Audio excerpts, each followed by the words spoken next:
So I did a little modification at the Jeep. I replaced my fenders.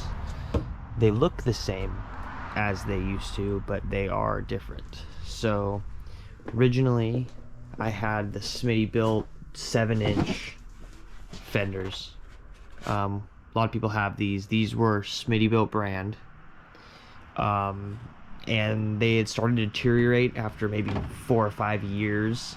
They actually held up amazing. I mean, I bottomed out the Jeep on them and like worn into them right here and stuff, but they were starting to get a little beat, and I was debating whether to buy a new set of Smittybilt fenders, or on eBay you can get a set from China. I mean they're all probably from China, but I think these were $75. And they look identical, but they're not quite the same. And so finally I decided to install them, so I took the Smittybilt brand off. I'm just going to go ahead and compare the differences in case you're interested in this style fender. Might be asking, should you spend the $350 for the Smittybilt, or should you just buy the $80 I don't really even know if I'd call them knockoffs, but essentially that's what I guess they are.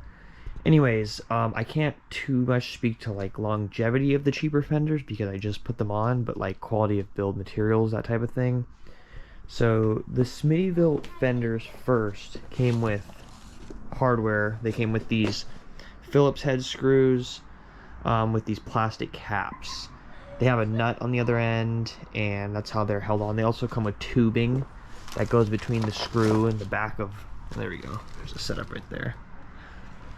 The cheap ones came with these. I have no idea how they're supposed to work because they're Allen keyed and they're like big screws, but you go through the factory holes with nuts. So I have no idea if you were just supposed to like drill into the body of your Jeep or what, but basically the hardware that came with the cheap ones, completely useless. I mean, you could maybe make it work, but the Smittybilt kit came with bolts, caps, everything. They didn't rust, so they must have been stainless or something. Much better hardware. I didn't use either of the hardware this second time around. I went to Ace Hardware, bought Allen keyed black bolts on these ones so they won't rust or corrode, and that costed an arm and a leg because these new bolts were like $60 to buy all the hardware, and some of the holes didn't quite line up the same.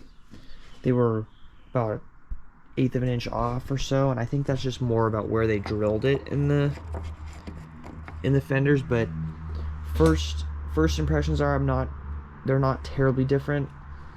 I think if you're looking to just throw some fenders on, the $70 ones are a great deal. Obviously these Smittybilt ones last like 5 years, so they definitely have longevity.